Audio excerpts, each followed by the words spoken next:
près de 100 millions d'habitants. Vivant dans un espace à 95% désertique, l'Égypte voit ses centres urbains se densifier depuis des années. Le Caire occupe régulièrement le top 3 des mégapoles les plus polluées du monde. Raison pour laquelle le gouvernement égyptien a fait de l'urbanisation responsable un objectif essentiel. Sur un espace de 700 km², découpé en 21 districts résidentiels, Future City, le nom du nouveau projet, accueillera d'ici quelques années 6 millions d'habitants. Doté des sources d'énergie renouvelables et abritant de grandes surfaces vertes, la nouvelle mégapole égyptienne fait le pari de la responsabilité écologique.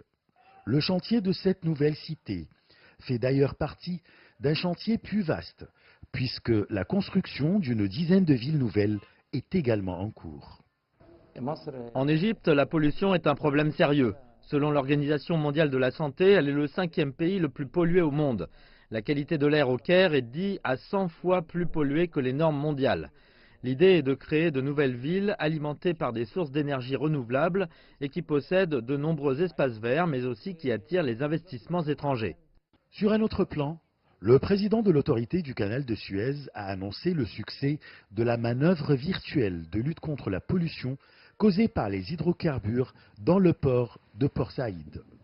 Dans ce cadre, il a souligné l'engagement de l'autorité du canal de Suez à respecter les normes environnementales et à prendre des mesures et des précautions de sécurité pour développer le secteur du canal conformément aux exigences de la stratégie de développement durable. Des centres de contrôle de la pollution sont installés le long du canal de Suez. Ils disposent d'une importante flotte d'unités marines spécialisées comprenant un grand nombre de locomotives et du matériel de lutte contre la pollution. Leur rôle est de gérer les crises et les risques de déversement d'hydrocarbures dans le canal. Toujours dans le cadre de la préservation de l'environnement maritime et de la promotion du tourisme, le gouvernorat de la mer Rouge a interdit l'utilisation du plastique à usage unique, considéré comme destructeur de l'environnement maritime.